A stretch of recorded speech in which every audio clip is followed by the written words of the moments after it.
What's up guys, and welcome back to another episode of Career Mode. This is episode number 51, and we start today's episode off by getting through some emails that we didn't get time for in the last episode because 40 minutes just wasn't long enough for me to show you these emails really.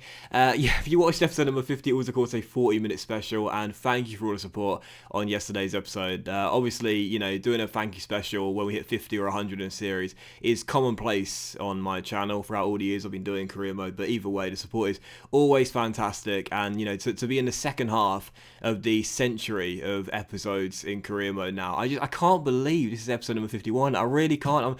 I'm sitting here grinning right now whilst I'm doing this commentary. 51 episodes of Career Mode done already, and no plans to slow down or stop anytime soon. I'm absolutely loving this save, and knowing how much you guys are loving this save is so great. So thank you for your support on the first 50 episodes. We're now into the second half of the century, and let's continue and keep the pace going. So start today's episode off, we did send our scouts out. Of course, we finished our first 3 months of scouting earlier on in the season, but I forgot to send my youth scouts back out again, so I sent my 2 scouts out. One, of course, is still in England. He won't finish till the end of the season, but I sent 1 scout to Ireland and 1 scout to Finland. Congratulations to Finland, by the way, for qualifying for their first ever national tournament in Euro 2020. Thought I'd send 1 to Finland to commemorate the occasion, and there we go. And for the first game of today's episode, on the back of our big victory against the Saints away at St Mary's, we will take on Brighton Hove Albion here, back at Bramwell Lane, and what a start as well for Eze, our new man in on deadline day from Queen's Park Rangers, gets his second goal in 2 games and his second Premier League goal already, but the flag was up for offside and Eze's goal would not count. So Eze denied his second goal in the Premier League by the offside flag, but as you can see, he was just offside. Just need to hold his run there. He was in behind the green shirts. All he had to do was delay his run and Shaw would have picked him out. He did, but sadly was offside and the goal would not count. So still 0-0, correct decision, goal disallowed, and really in the first 15 minutes we were on fire, and Eze was at the heart of everything. He set up Walsh there, great save by Matty Rhino as the Aussie pushes it behind, and it's still 0-0, and Brighton, they hadn't got off the bus in the first 20 minutes. We were attacking them relentlessly, and it was only a matter of time before we got ourselves in front. From the goal kick, passing out from the back, nice move down the right hand side, Jayden Bogle, who's been brilliant at late, holds it up well, plays it across, and Barry Walsh gets his first goal in a Sheffield United shirt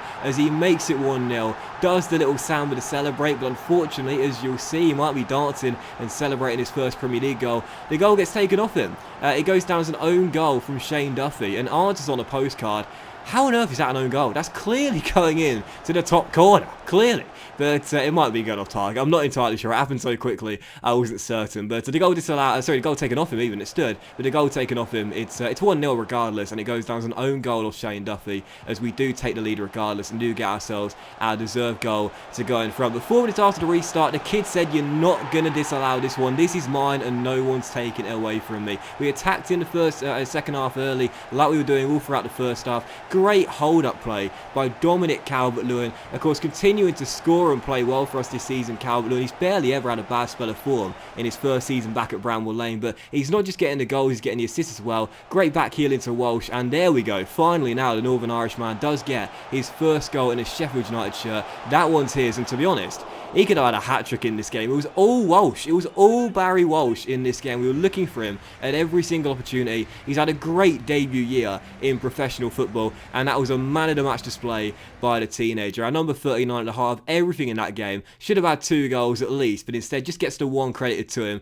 in a great display in a big 2-0 victory for the Blade. So back-to-back clean sheets. Great to see Walsh on the score sheet there for the first time this season. The 18-year-old's been brilliant all year long. 1 assist and now 1 goal in 13 games, averaging 7.4. And I said this year, you know, the kids need to come of age this season if we are to qualify for the Europa League. And Walsh is one of those youngsters who has really stepped up. He's broken into the first team and he's got his place on merit as well. He's not just here because he's got high potential. No, every time he's been on the pitch for us this season, he's put in a really good shift. Just 18 years old and already an established member now of our first team squad and a regular in our starting 11 as part of our midfield trio. Great debut year in professional football for Walsh. He's done everything and more of what I've asked for him this year. But still following out some more player training, some good news. McBurney is also coming back from his injury as well, so great to know Ollie is almost eligible to play some games. games as well. And another big came in for Cunningham there, our Irish centre forward, who's in hot demand right now. A lot of clubs putting in bids for our 19-year-old centre forward. He's 69 rated, looks pretty decent, but I've said this before,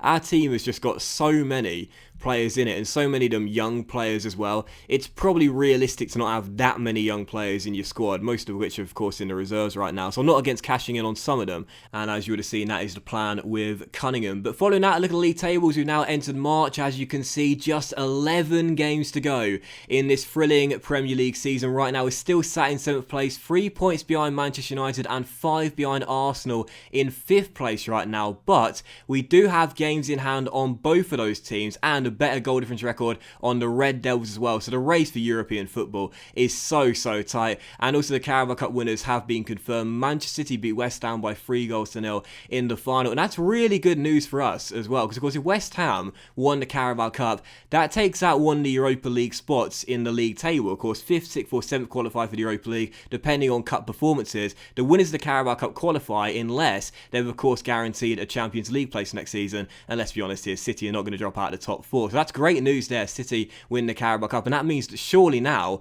5th and 6th should be good enough for Europa League football next season. 7th, not too sure about 7th yet, but 6th should be good enough for Europa League football next season. As you look at our monthly fixtures for March, there are some really big games to come, including this one to start off the month as well. Everton at home in the 5th round of the FA Cup, which is of course a chance for us to get through to the quarterfinals for the 2nd straight season. And of course, don't forget, as we mentioned before, this is a possible route to Europa League football as well. Of course, the cup finalists will qualify for the Europa League alongside the other teams in 5th and 6th as well. So a chance for us to qualify for the Europa League in this competition. There's 2 routes and 1 destination. The destination is European football, 2 routes to it. This is one of them. So taking on the Toffees here, a chance to get back to the quarterfinals for the 2nd straight year. It was going to be a really big game, this one, with both teams desperate to progress, both teams desperate for European football next season, both teams neck and neck right now in the Premier League. And the guy that scored our first goal, well, I'm so glad I started him. Callum Robinson scored in the last round against West Ham to of course save us and force extra time, where of course we won and made it through to this round, but I opted to put him on the bench, start Calvert-Lewin due to his record against his former team, and now this is the 3rd time DCL has faced his former side and the 3rd time he's got a goal against them as well. Sheffield United 1, Everton 0. We led the break where we were playing so well. Should have been 2 or 3 goals up really, and to be honest, the fact we didn't win this game by 2 or 3 goals was quite disappointing really. We got the win, that's the most important thing, so we're through to the next round of the Cup, into the last 8 for the 2nd straight season, and our hunt for European football continues. And of course, I said this season I want us to get to the FA Cup semi-finals. The board only asked for a last 32 place. We confirmed that weeks ago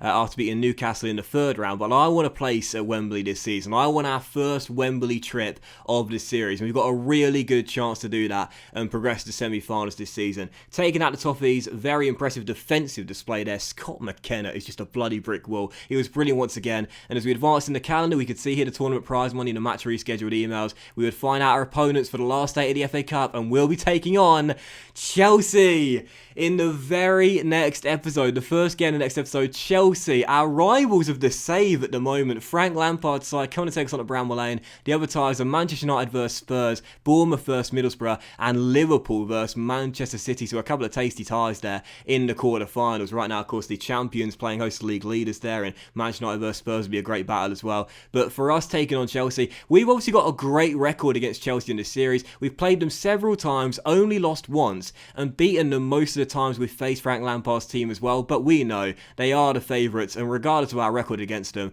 we'll still be the underdogs in that clash. And we've had a really tough route to get to the quarterfinals as well. We had Premier League opposition every single round. That continues here with a very tough test against Frank Lampard's side. We've got a great rivalry with Chelsea in the series though, so looking forward to it. That'll be the first game in the next episode. But still, for our 3rd and final game of today's episode, now taking on Sean Dyche's Burnley here at Bramall Lane, looking to get another win and extend this nice little streak here against the Clarets. And 17 minutes in, poor old Eze, it's the 2nd time it's happened in 3 games. Puts the ball in the back of the net, but once again it's disallowed for offside. Didn't need a replay for that one though, he's clearly offside. He and Tony both strayed a few yards offside, definitely the right call, and it's still 0-0. And in the 23rd minute, another great chance to place to get in front. Jayden Bogle into Eze. Once again, the youngster is through. This time gets it on target, but unfortunately can't find the back of the net. Nick Pope makes the save as it is still goalless. So great start for the Blaze in this game. We started off on the front foot just like we did against Brighton here at Bramall Lane.